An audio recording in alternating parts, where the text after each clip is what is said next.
Right, we are now at Aspøya. Yes, we've been there before many times, but all these other times it was with Tesla. Now this is the first time I do the trip with a non-Tesla. So it's it's 5:45 in the afternoon and it's not pitch dark yet, so we are getting longer and longer days. Let me show you, by the way. Here we have the superchargers. So all the other times I came here with either Millennium Falcon, the Model S, or Optimus Prime with trailer. Yeah, so we have 8 supercharger stalls, and then the ferry is right over there, about 15 minutes away, I think. Not much to do here.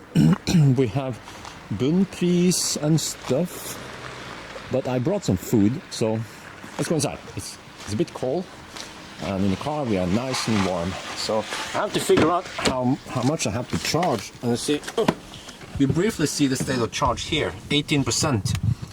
Okay. So let's calculate stuff. Yeah, now let's fire up the car.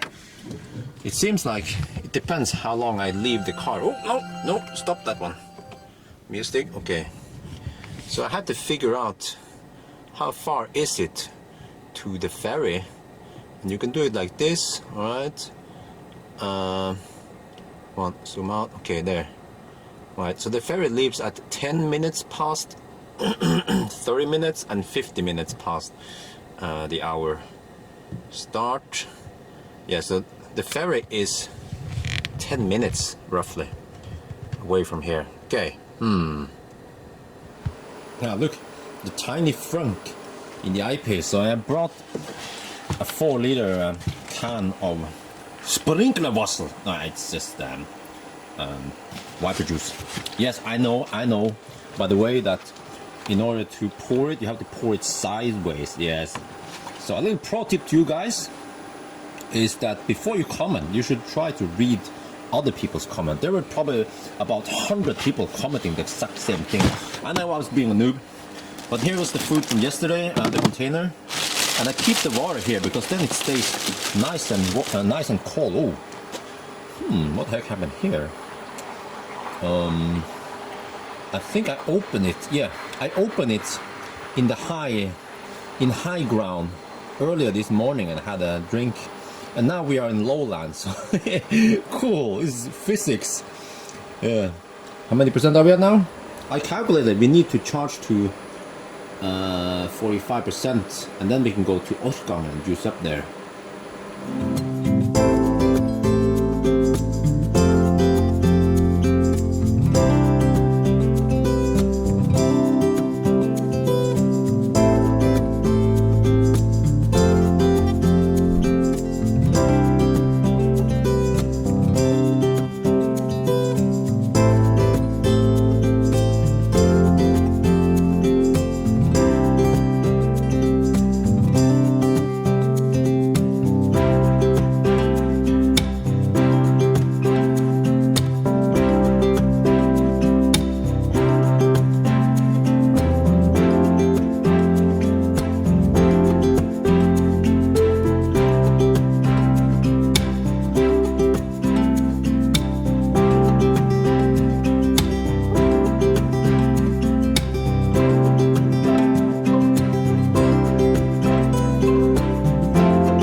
Yes, we are finally at Orkanger. Yeah, we're back at the Fortum chargers. So let's go inside. It's so noisy out here. So let me explain a little bit. Let's go inside first. Ooh, it's nice and warm in here. Yes, and you know, when you enter the car, you will briefly see percentage and remaining charging time and everything here. So we came here with 10%. Let's fire up the car. So we have some people over there. We call them rånere. They just hang out by gas station, and they also idle the car. So it's a bit smelly in here from the fumes. Yeah, the schmutz, probably diesel or something. And I noticed that there is a setting here. If you go to climate, this one, air purify, no, air purity. I was like, oh, nice. So I set this to high. It was set to medium. It says select filtering level of incoming air, but apparently this doesn't seem to help much because I still smell schmutz, and in the tunnels it's smelly. So I wish it was as good as Tesla's HEPA filter, but maybe it could be worse without that filtering. So I learned something after driving for a while, is that if you look here, well, you can see here 22%, or you can see on the display there, as long as you are on the 50 kilowatt fast chargers, which will actually be the reality for I-Pace owners for a while. Oh, the head-up display is in the way. There. I figured out that you gain about 1% per minute. And this car charges fairly fast all the way to 85%. So I want to charge to 85% because I don't want to stop too often. So it will take 1 more hour. We've been here, yeah, see, 12 minutes and 12% gain. So we need to stay here 1 more hour. So it's probably time for me to have some burger. Because, let me put on the light here. I can use this light here. There, yeah. We need to kill 1 hour here. And it's getting a little bit late. What's the time now? It's 8. So, yeah, I can have my dinner here. Yeah, just eat a lot. And then that would be the big meal. I might eat some snack, but then it's not good to eat too many times either. So maybe just have one big dinner and that's it while we're waiting. But yeah, you know, I've shown you before. Look, we have light in the door pockets. We have light here in this room here. We have light in the footwell when we are driving. It doesn't show right now. Over here, see, I have cables and stuff. I showed you before.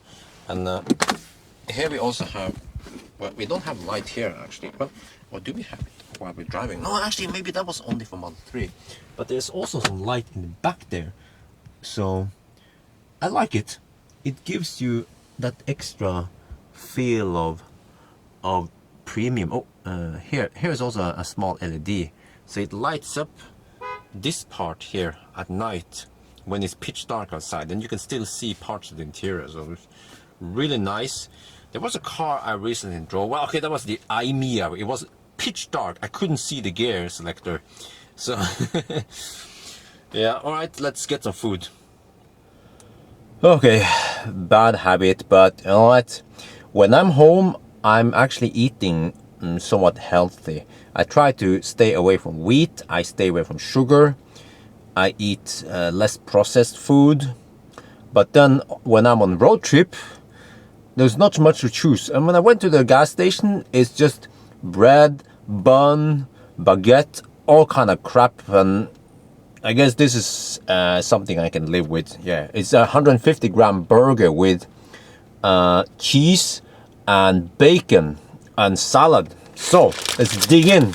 Yeah, I think last time I had a road trip video, I also ate burgers. But you know, I don't take these road trips that often. It's usually 2-3 weeks between each road trip, so just keep that in mind, all right? And when I'm in Oslo, I don't eat burgers. So this is my cheat day. Yeah.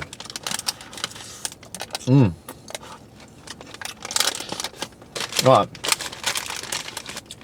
Let's put that meat in my mouth.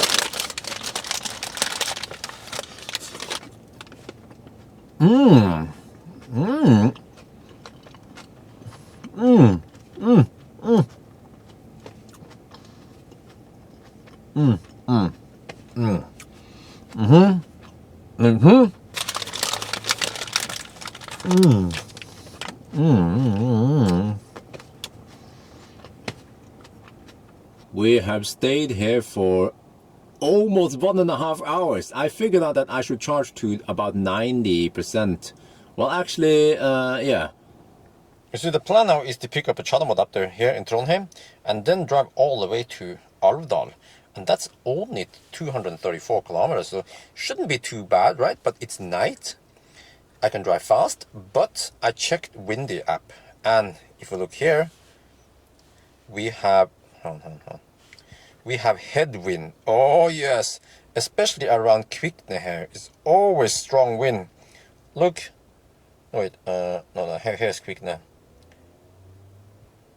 See, 11-12 knots of headwind. That's 20 kilometers per hour. Ooh. So I have to estimate that we need extra juice. So that's why I charge to 95%, because the advantage with iPace is that it charges fairly fast, close to 100%, like right now. So yeah, we'll wait for 95 and then we go.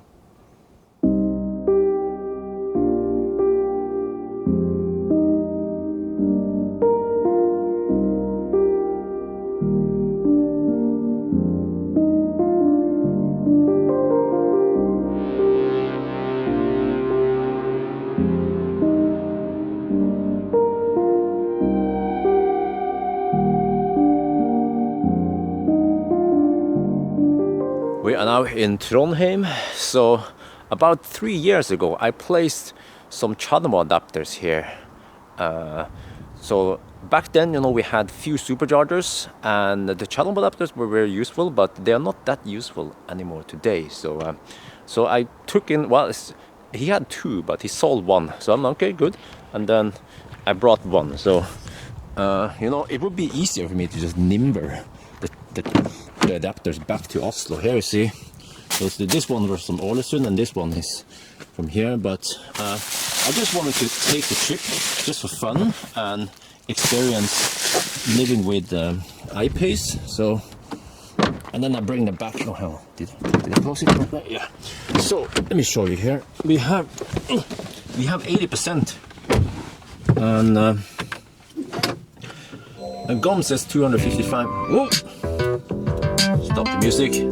Stop the music. It won't work. The mute button won't work. Mute. Mute. Okay, whatever. It seems like every time I enter the car again, the car needs about a minute or so to boot up everything. So I'm trying to mute the music. Now I can do it, yes. Let's see. You see? Okay, there, yeah. 80%, 251 kilometers. So let's try to navigate to Alvdal. Actually, Alvdal is not that big, so we can just do this. Let me adjust this one a little bit for you. There, and then search for Alvdal. Yeah, I'm getting used to the infotainment system now. Alvdal, search. This one is number 1. Yeah, it's good enough. All right, let's see. And people or whatever. Okay, that's 100 and. Yeah, of course. Yeah, 189 kilometers. We have 250 kilometers on GOM, but we have headwind. So let's get cracking.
We are now in Alvdal, and it's winter here, so such a big difference between here and around Ålesund, where it was almost spring. So we've been through how many seasons today?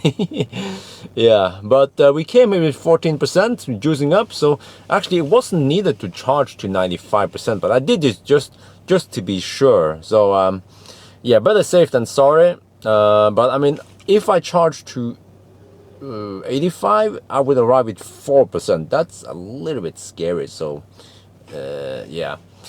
But now I need to juice up, and well, we have a gas station over there, always open, so I have to grab some night food. It's not optimal, but alright, whatever. It's my cheat day, right? So, and then I had to find a place to camp for tonight, but I will probably grab some food and then end the live stream. Yeah, have a live stream running over here also. This one here, yeah, I still have 165 people watching, but it's getting late. It's 48 minutes past midnight, and most of my live stream watchers, they are from Europe, about 75% of them, and it's a weekday, now it's Wednesday, so many people already went to bed, so yeah, I guess I will end the stream soon.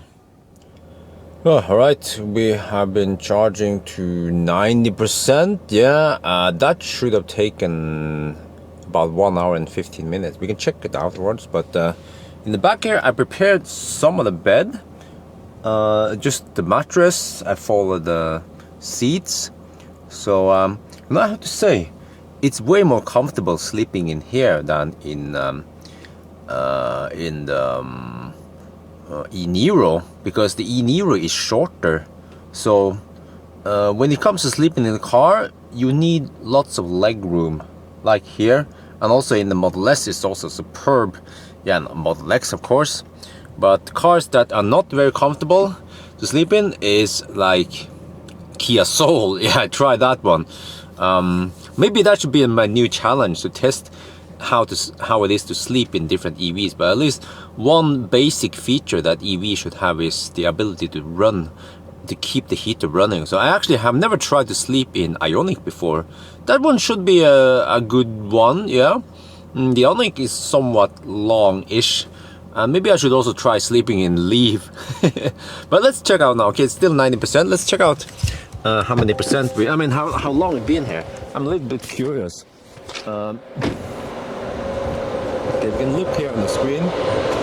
It will tell me that I've been here 1 hour and 21 minutes. Okay, so it's not too bad. Yeah, you can use the percentage to estimate how long you've been here. But wow, it's going to be somewhat hard to travel today. You see, it's snowing and the wind is blowing that direction, so we will have headwind. We'll go that direction soon, so that means more consumption. Yes, so I want to charge as much as possible, and then tomorrow we do the final run back to Oslo. Oh, let me hide behind the car here. Yeah. Ooh. So yeah, but I think we have enough now, and it's really late again, 2 a.m. Yeah, so let's unplug and get going to the camping place. Alright, we are on the move again, and now we don't have the live stream running, so I can finally listen to some copyrighted music. So I have Spotify on my phone, and then I use Bluetooth connection, and now I can play some K-pop. Oh yeah.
are now at the resting area south of Alvdal, so I cover up the windows and everything.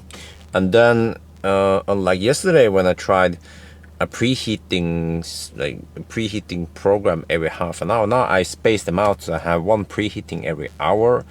I'm not sure if maybe the car is programmed to only preheat once and then it stops, so we'll see. The worst case is that I had to wake up about every hour through the night to press the power on button to get some heat for half an hour. So yeah, we'll see how this goes. I tried actually the trick to put the car in neutral or whatever and then apply the park brake. So it seems to work just like Tesla, but then after 15 minutes or so, I got the message that I had to press the brake, otherwise the car will shut down to conserve energy. And I'm like, okay, whatever, they didn't work. Yeah, but all right, let's get some sleep then. So good night.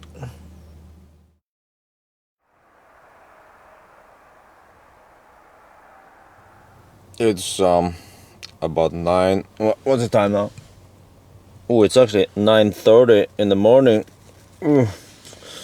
I had about 6 hours of sleep, but I had to wake up every hour to power up the car because it didn't. After 1 hour of so-called idling, it will shut off the car to save energy, I guess, and there's no way to prevent it from happening. So every hour I had to wake up and then press the button. Yeah, so I'm not sure how good of a sleep I had, but yeah, I know. Why do I test this? Well, because it's convenient for me to sleep in a car, but also many people have slept in their Teslas and also other EVs, so eventually someone will try to sleep in an I-Pace. So it's not the most convenient way to do it, but it works, yeah. So let me just prepare the car and start driving again.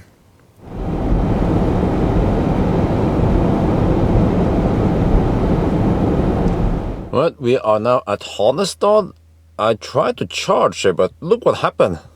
So usually it says initializing, and then right now before I started shooting video, it went into green, so it seems to be started charging, but then I get an error on the charger. Error 74. You know what? Oh, this is weird. So I tried the ABB. This communication problem. Well, it says that the car has to be turned off, but maybe the preheating schedule is active now, and that one is messing up with the charging session. Let me check here. Oh, bus came. It's so noisy. No, there's no preheating active. Let's cancel that preheating. Let me see. Okay. If you go here, vehicle preconditioning.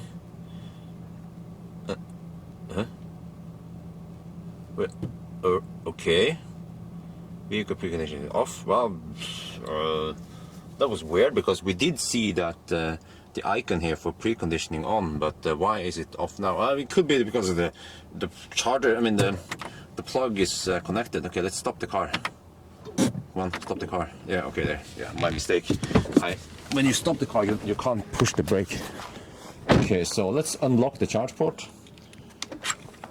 Just unplug it, and then clear the preheating.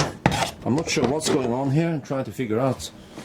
This is the first time I see any problems with charging. We didn't have any of those problems earlier on our trip, but then it wasn't that cold.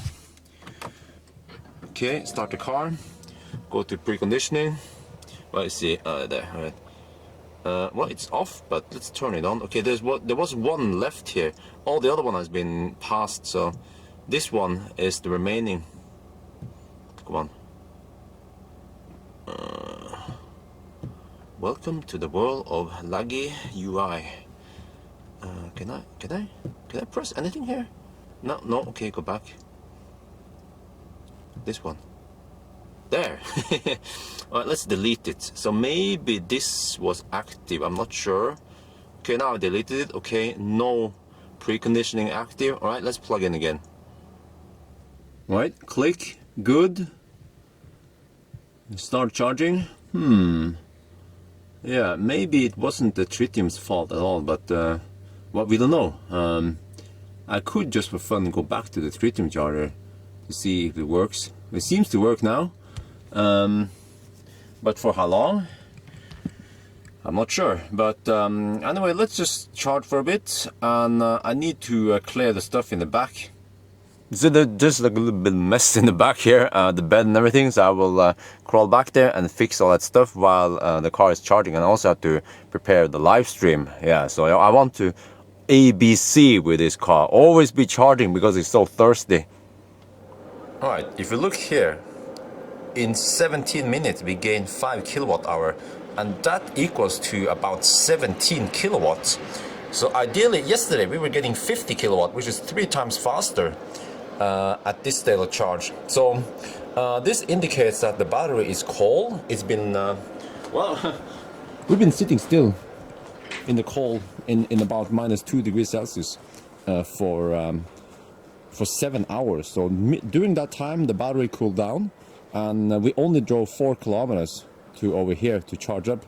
So nothing interesting. I mean, this also happens with Tesla, with Kona, with a Leaf. If you do the exact same thing with other EVs, you will also experience slow driving. But I have to say, 17 kilowatt is pretty impressive. Most other cars would probably get less than 10 kilowatts. Yeah, but let's drive for it. I'm not sure where I'm going to drive, because I look according to GOM, and you can see it here. GOM claims we have 230 kilometers. That's actually, yeah, it's realistic. So 230 kilometers is actually all the way to Nebbenes. But I might stop earlier. We'll see. But it's almost pointless to sit here and wait because we're charging so slow. So let's get the heck out of here again.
We are now at Løten. Yeah, it used to be Shell 7-Eleven, and now it's YX.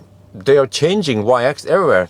But I came here with 28%, and I just have to go to the restroom and get some food. So I calculated we need to stop here for about 20-25 minutes. That's perfect, yeah, because we will arrive home with 10% or so, 10-20%. That's enough, yeah. Right, let's get in there. Right, so I went to the restroom and I grabbed some food. There's another problem in Norway, at the gas station in Norway, is that there's almost no healthy food options here. You have burgers and sausages, hot dogs, and paninis, buns. Yeah, so the closest one I could get is this, is just bread. Again, wheat is also not good. But bread with various stuff. So this one was 69 NOK for 4 slices of bread. It's slightly more expensive than the ones at Shell, but still okay. At least there you have some vegetable and some stuff here. So yeah, let's dig in. And of course, because too many people complain, when I eat, then well, I can just take one small bite and then yeah.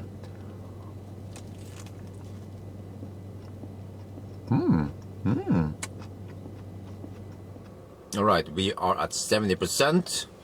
I finished my food. It took a while. 4 slices of bread. But let's check something. Let's check if I have Colgate. Because so far, all the indications say that I don't have Colgate on the eyepiece. So we can calculate it. We can estimate it based on these numbers, right?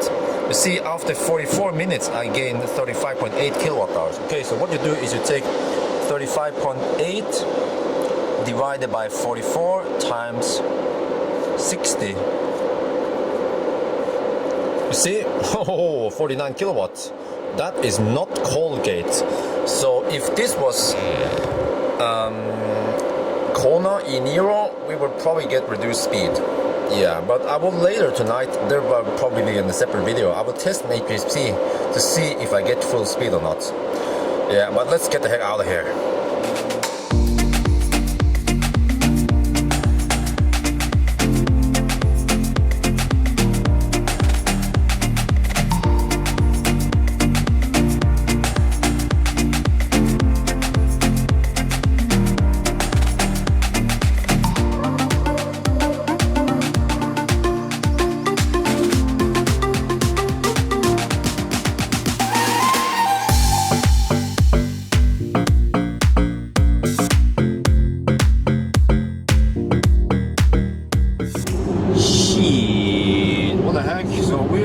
Driving now on the motorway, and we have a little bit of salt schmutz, and suddenly I get the message that radar sensor blocked.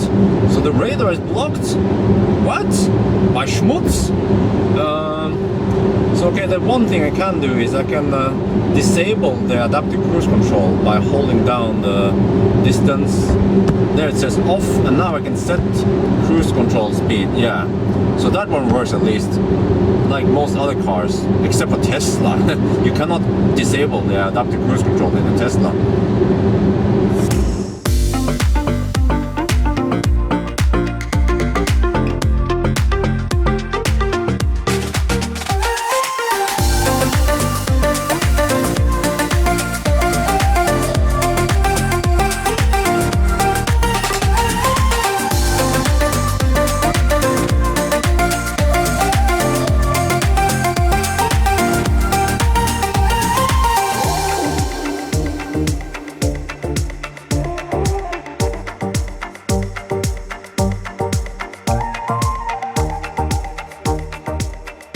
Right, you know what? We went to Skøyen. Yes, I want to try the HPC, but there's one problem. I don't want to go outside because it's so noisy outside. There is an i3 charging up on the HPC, and it's been sitting there for a while. So I have to sit and wait here. Yeah, it's actually, I asked, there was a local dude here, a taxi driver. He said that normally the cars, they will be lining up here if there's a charging queue. So yeah, the buses, they are aware that EVs tend to stay here. So the only way for me to do now is just to sit and wait and see if that i3 driver shows up. Yeah. All right, the i3 owner came, and then he was just walking around the car, and then he sat into the car, and then I went over there to talk to him and said, hey, do you have much left? And he said, well, I need about 15 more minutes. Okay, but can you, I'm going to pay charging for you. You can get charging for free if you move to the other stall. There are lots of other stalls free here. And then I quickly looked over at the screen, and he was at over 90%. And he needed 50 more minutes to go to 100% on a freaking i3. So I said, what, do you need? I mean, can you just move over? You know, this is a special charger. And he said, yes, I know, it's a fast charger. I'm like, no, whatever, dude. But I kind of need this charger. You know, it would be great if I can get it, and you can charge on any of the other ones, and I can give you a charging session for free. And he said, no, but I'm in a rush here, so I need to charge 100%. Yeah. So in about 10-15 minutes, I'm like, what? Why the heck did he pick that charger in the first place? Because he's paying 40% more for nothing. He cannot utilize the fastest speed on the HPC. You see, his i3 can only charge at about 48 kilowatt, and the HPC can output 150 kilowatt. So, face palm. And you see, then I realized that what I experience now is actually a real issue that can occur for iPace owners, Kona owners, Nero owners, and future e-tron owners. Because yesterday, when I arrived, wait, 2 days ago, yeah, 2 days ago when I arrived at Dombås, if, for example, that i3 owner was there, and maybe someone, let's say maybe not Ionic, but let's say another iPace, suddenly you have the two chargers, the two HPCs from Ionity would be blocked. And you know, if I ask the i3 owner over there, this is just a given case, right? And I ask him, hey, do you have much left? He might say, no, I have about 15 minutes. And he would be at 90%, right? He could get to his destination, but he would say, but I'm going to charge you 100% because I already paid 80 NOK, the fixed price. So I want the bang for the money. I want to charge you 100%. I'm like, okay. So this is a real case where, I mean, the iPace and other cars can charge on HPC. You can possibly get the fast charging speed, but you might run into stupid people using these HPCs for no reason. So yeah, so I had to wait a little bit more, and then hopefully he is done charging. Okay, finally he left. He was bullshitting big time because he stayed over 20 minutes. He said he was in a rush, but okay, whatever. Let's see.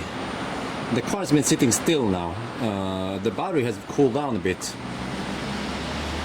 So 70 kilowatts. I wouldn't call it rapid. I mean, I wouldn't call it Colgate because we sat here almost an hour waiting for this dude. Ideally, we would get 80 kilowatts, but you see, 170 amp. Oh, shit! This is. I have to show the RFID. Come on. No, shit. I have to show the RFID. There. So ideally, I want to get about 200 amp if the battery is warm, but we should wait. We should charge for a bit. Let's say we charge for 10 minutes, see if the speed goes up. Okay, we've been charging for a bit. 19 minutes, and this is funny because I have the live stream there, and I zoom in to this one and it's funny because the hypercharger is programmed so that it goes into screensaver mode every minute, so I have to show the RFID. I have to keep showing the RFID. This is how I stay fit. Yeah, but you see, we were getting 175 amp in the beginning. We were peaking at 72, 73 kilowatts, but this is the point where it's supposed to taper. But I remember when I was charging at optimal speed, I would still get about 80 something kilowatts. It shouldn't taper that quick, but this is exactly what I've seen with e-Niro, Kona, and yeah, at least those cars that Colgates, is that it will not give you full speed, and it will not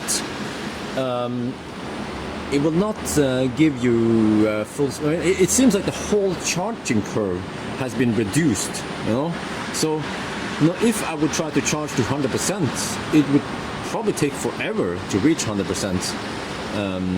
So you can see these numbers, and you can compare them to another video I have where I charged during well, it was way warmer, and I was able to hammer it in Denmark, and you will see that at the given state of charge here, the charging power should be higher than this.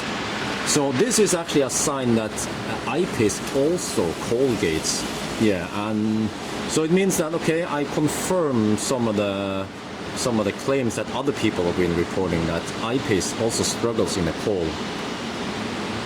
So I don't think we have, yeah, go into screen share mode, yeah. I think we are done testing here, yeah. So I don't need to sit here and wait for 100% or 90%, so I can just unplug anytime now and go home. All right, a little check again. According to the video, I look at my own video here, and according to the video, at 68% I should be getting 65 kilowatt. Now at 67 kilowatt, oh sorry, 67%, I'm getting only 55. Yes, you see, proof that we are cold gating. We should be getting 10 kilowatt more than this. So, all right. Anyway, there was someone who needed my help. Some dude at the other charger there, so I will help him.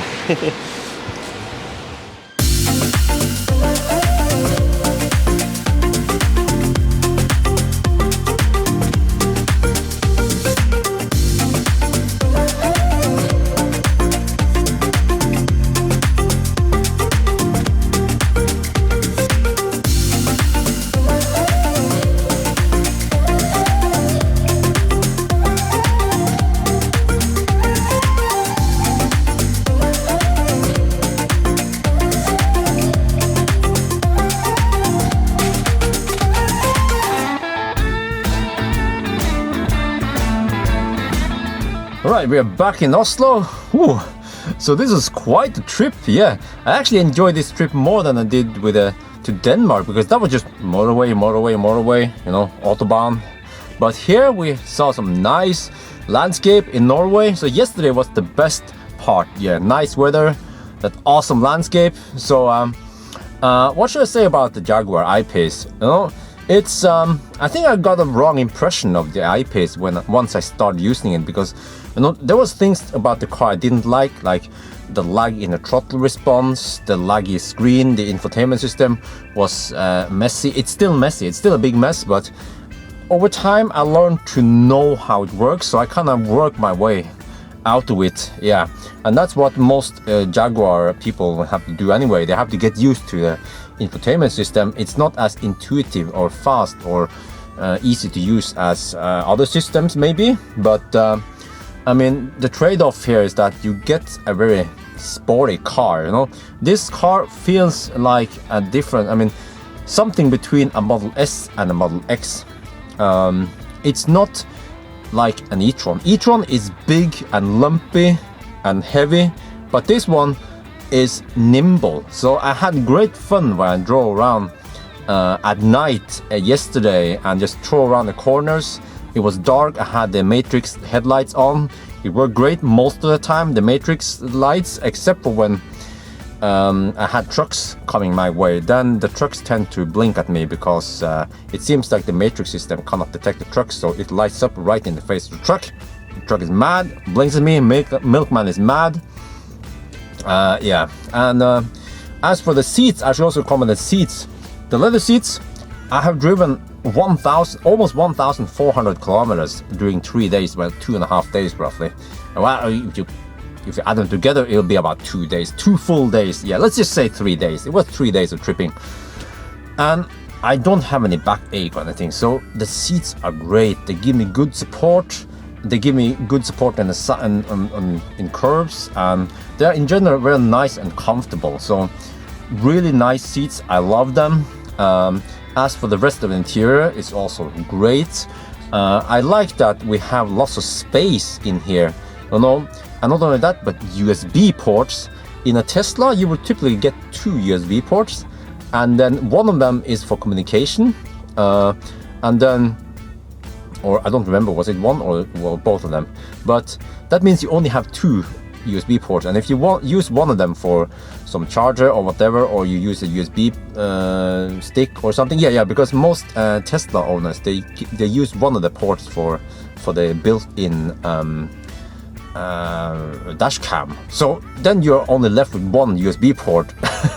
Whereas here you have 2 in the very front, you have 2 here, you have 2 in the back, and you have all this space here you can put stuff in. And I was able to put all my equipment, my charging equipment, mobile phone, live streaming stuff, everything fits in here, and I can imagine how much of a breeze it is to bring a family here. You can have your water bottles or whatever. You have people in the back, they can control the HVAC system in the back there. So, you know, all right. I know in one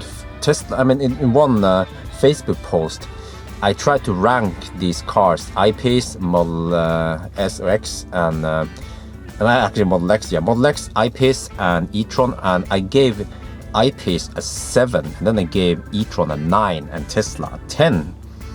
And e-tron people, they were like, he's a fanboy. He, you know, in their head, the e-tron is 10. Yeah. And then the I-Pace people, I-Pace fanboys, they were like, wow, he's a noob. He doesn't like I-Pace because he can't fit that many banana boxes. No, but all right, I might change my opinion about it and say I-Pace gets an 8. All right, I raise it from 7 to 8 because it's a nice car. It's nimble. It's great to drive. It gets a little bit of, it gets some points down because the wind noise is great. It has good soundproofing in windows, even the panorama roof. So when I was driving through tunnels, which we had lots of this trip versus the trip to Denmark, I noticed that there were very little wind noise. But once I hammer it on E6 today, then we had rough Norwegian tarmac, and then the car was as noisy as a Tesla. Yeah, so the best, if you want the best soundproofing, you have to go for e-tron. But okay, so it gets a bit less points there, and then it gets also a little minus for not charging as fast as Tesla or e-tron. And it's also somewhat inefficient because it's thirstier than, in general, it's thirstier than a Tesla. Not as thirsty as e-tron, but it's pretty much, I mean, it's very thirsty, and it shouldn't be because the size-wise, it's something between a Model S and a Model X. So it shouldn't be that thirsty, but it is. And why do I make such a big fuss about this? Well, because as of today, charging speed and charging infrastructure is somewhat important because of the situation. EVs can't drive that far, and they have to charge for a long time. So maybe in let's say 2 to 5 years, when we have 1,000 kilometer range on EVs and they charge much faster, or actually they don't have to charge that much faster because with a big buffer you can drive far, then it wouldn't matter too much. But as of today, it actually matters, and it doesn't only matter to me, it matters to many people. I've heard now people say that some Dutch people, they are complaining about, they are not happy with their I-Paces, mainly because of the range, not as good as advertised. Norwegians, on the other hand, they are most of the time happy with their cars, because they normally drive in Norway where the speed limits are low. But yeah, so I think I will just stop here, but I will just say that it's a damn good car. If you don't want a Tesla, if you want something different, something cool looking, then get an I-Pace. Yeah. So anyway, I think that'll be it. I hope you guys enjoyed this video. As always, thank you for watching, and talk to you later.